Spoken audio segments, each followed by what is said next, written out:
The bridge leading to my lakefront lodge wasn't just a structure, it was a landmark.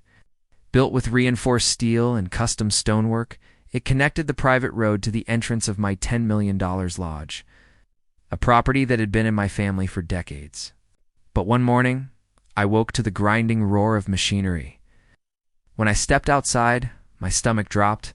The HOA had brought in bulldozers, jackhammers, and a demolition crew. Within hours, the bridge was in ruins, reduced to rubble that sank. Into the water below, their reasoning? They claimed the bridge was an eyesore and didn't meet their neighborhood standards. In reality, HOA Karen, the board's president, had been angry that I refused to donate the lodge for her. Personal events.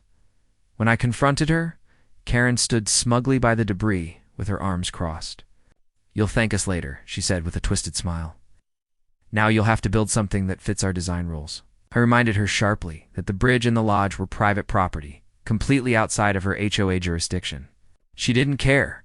By the afternoon, she had the nerve to call the police on me, claiming I had interfered with an HOA project. When the officers arrived, Karen strutted up to them, demanding my arrest. "He's obstructing community improvement," she sneered, pointing in my direction. The officers, however, looked confused. They asked for permits, legal documentation, and demolition approvals, none of which Karen could produce. Instead of backing down, she shouted louder, trying to drown me out. That's when I calmly presented my own folder legal ownership papers, engineering permits, and most importantly, a court summons I had already filed that morning. "You didn't think I'd let this go, did you?" I said, handing the documents. "Over. This is an official lawsuit against the HOA board for unlawful destruction of private property. You destroyed a registered $10 million structure, and now you'll face court." Karen's smug expression evaporated instantly. The officers, realizing the gravity of the situation, refused to act on her demands and instead logged the scene as evidence.